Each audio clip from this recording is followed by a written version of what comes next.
روز کی طرح آج بھی صبح میں کمرے سے باہر آئی تو میری نان میری منتظر کھڑی تھی۔ میں جانتی تھی کہ وہ اپنی گندی عادت سے مجبور ہے، وہ مجھ سے رات بھر کی داستان سننا چاہتی ہے۔ میں نے کئی بار اسے کہا کہ تمہیں شرم نہیں آتی اپنی بھابھی اور بھائی کے پرائیویٹ باتیں سنتے ہوئے، لیکن وہ اس قدر بے شرم لڑکی تھی کہ ذرا بھی شرمندہ نہ ہوتی۔ ایک دن میں نے غصے میں آ کر کہا کہ آج تیرا بھائی نائٹ ڈیوٹی پر چلا جائے گا، تم رات کو میرے ساتھ سو جانا، میں تمہیں سب بتا دوں گی۔ نان میری بات سن کر خوشی سے پاگل ہو گئی۔ رات ہوئی تو شوہر نائٹ ڈیوٹی پر چلا گیا۔ میں نے نان کو اشارہ کیا اور کمرے میں آ کر لیٹ گئی۔ اتنے میں میری نان نائٹ ڈریس پہنے میرے ساتھ بیٹھ پر لیٹ گئی اور بولی، بھابھی آج پوری رات پڑی ہے، اس لیے میں چاہتی ہوں کہ ہم دونوں رات بھر بھائی کی طرح۔ میں جنید سے محبت کرتی تھی اور ڈرتی تھی کہیں کچھ برا نہ ہو جائے۔ آخر کار میرے دماغ میں ایک ترکیب سوجھی۔ میں اپنے ماموں کے کمرے میں آئی اور انہیں کہا، معلوم کریں جنید نے کہیں کسی اور جگہ کوئی رشتہ تو نہیں بنا رکھا۔ میرے ماموں کہنے لگے، وہ بچپن سے ہی میری عادت کو جانتے تھے، میں جنید کے معاملے میں ایسی تھی، بہت زیادہ حساس۔ یہ بات ہم دونوں ہی جانتے تھے کہ نازیہ اور جنید ایک دوسرے کے بغیر نہیں رہ سکتے۔ میں اپنے ماموں کے بھروسے بھی نہیں رہی تھی۔ میں نے اپنی سہیلی کو کال کی، اسے بلوایا کہ جنید 2 دن سے گھر نہیں آیا، ہم اسے ڈھونڈنا ہے، پتہ کرنا ہے۔ اصل میں تو جنید کو رنگے ہاتھوں پکڑنا چاہتی تھی، مجھے لگتا تھا کسی لڑکے کے ساتھ اس کا چکر ہے۔ سہیلی آ گئی، میں نے کہا اچھا رکو، میں چادر لے کر آئی۔ میں خود کو بڑی سی چادر میں چھپا کے رکھتی تھی، مجھے اچھا لگتا تھا خود کو اس طرح سے ڈھانپ کے رکھنا۔ جنید نے کئی بار اس بات پر مذاق بھی اڑایا کہ تم کیا یہ اتنی بڑی چادر لے لیتی ہو، لیکن میرے لیے یہی بہت تھا کہ میرے اور ماموں کے خیالات ملتے تھے۔ میں نے رشتے والے کو ایک جگہ کا آرڈر میں بتایا۔ جنید کے موبائل پر میسج کیا، کہاں ہو؟ اس نے کہا وہ ایک کام سے کہیں گیا تھا، ابھی تک وہیں تھا۔ آدھے پونے گھنٹے کے بعد رشیا رکا۔ یہاں میں نے بتایا، میں نیچے اتری، سامنے کھڑے لڑکے نے مجھے دیکھ کر دروازہ کھول دیا۔ میں نے اس لڑکے سے کہا کہ تمہیں بھی شرم نہیں آتی اسے یہاں لاتے ہوئے؟ اب اگر کسی کو خبر ہوئی جنید یہاں تھا، میں اس کے پیچھے یہاں آئی تو یاد رکھنا تمہیں کتوں کی خوراک بنا دوں گی۔ وہ لڑکا بہتا رہا، جس طرح سے میری بات کو مذاق سمجھا۔ میں نے اسے پھر سے تاکید کی کسی کو خبر نہ ہو ہمارے یہاں آنے کے بارے میں، اور اپنی سہیلی کو کہا تم رکو، میں تھوڑی دیر میں آتی ہوں۔ کہہ کر اندر کی طرف بڑی، سامنے جنید مل گیا۔ مجھے وہاں دیکھ کر جنید بری طرح ٹھٹکا، کہنے لگا، نازو تم یہاں کیسے؟ تمہیں کتنی بار منع کیا ہے میرے پیچھے مت آیا کرو، تمہیں اثر نہیں ہوتا؟ اگر ایسے کرو گی تو میں شادی سے انکار کر دوں گا، یاد رکھنا تم۔ میری موٹی موٹی آنکھوں میں آنسو آ گئے۔ جنید کے دل کو کچھ ہوا تھا، شاید اسے یہی لگا کہ میں تو اس کی خاطر ہی گھر سے اتنی دور اس کے پیچھے آئی تھی۔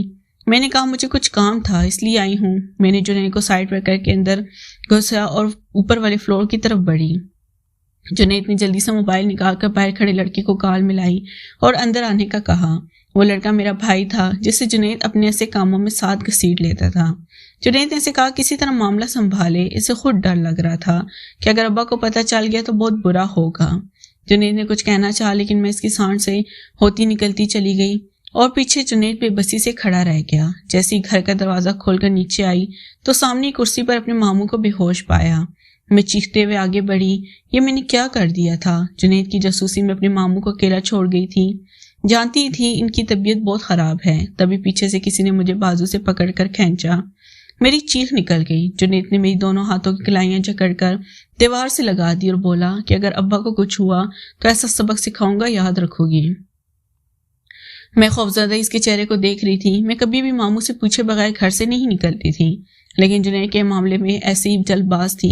ہم بچپن کے ساتھ تھے، میرا جنون تھا وہ شخص، میں قیمتی دوپہر میں اس کے لیے منت مانگ کر دھوپ میں کھڑی رہی۔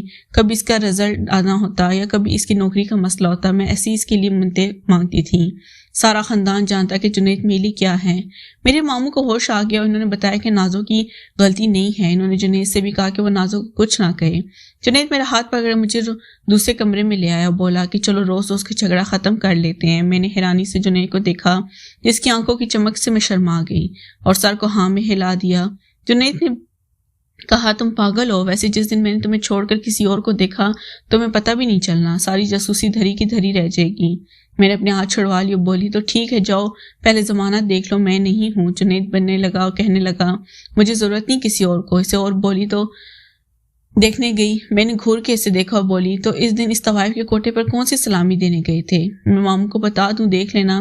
جنید نے کہا میں جانتا ہوں تم ابا کو کبھی بھی نہیں بتاؤ گی۔ جنید کو پتا تھا، اس لیے وہ میری اس کمزوری سے فائدہ اٹھاتا تھا۔ میں اس کی غلطیاں معاف کر دیا کرتی تھی، ہمیشہ اس میں تھی میں جو مانو بچاتی تھی۔ اس دن مہندی کا فنکشن تھا، اس دن سے اب تک جنید کی مجھ سے بات نہیں ہوئی تھی۔ میں بری طرح سے نظر انداز کر رہی تھی۔ وہ ویسے بھی اپنی فیکٹری کے معاملات میں الجھا ہوا تھا اور اسی وجہ سے گھر کم نظر آتا تھا۔ ماموں میرے پاس آئے، بولے آج تو میری بیٹی بہت پیاری لگ رہی ہے۔ میں نے نم آنکھوں سے مسکرا کر ان کی محبت کو دیکھا تھا۔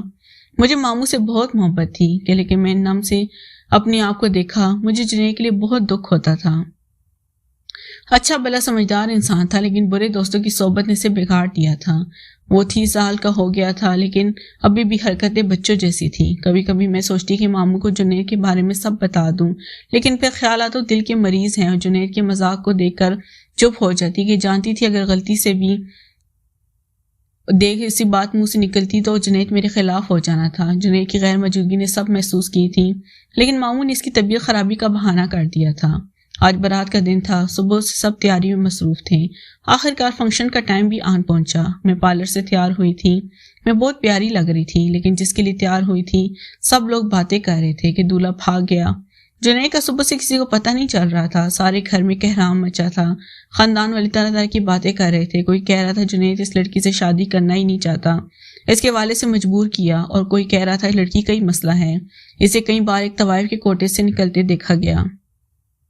میں رو رہی تھی، کیسے سب کو بتاتی کہ سب جھوٹ تھا۔ جنید نے خود مجھ سے شادی کا کہا تھا۔ شام ہو گئی تھی اور پھر رات ڈل گئی تھی، جنید نہیں آیا تھا۔ مہمان چلے گئے تھے، میں اور ماموں برآمدے میں بیٹھے تھے۔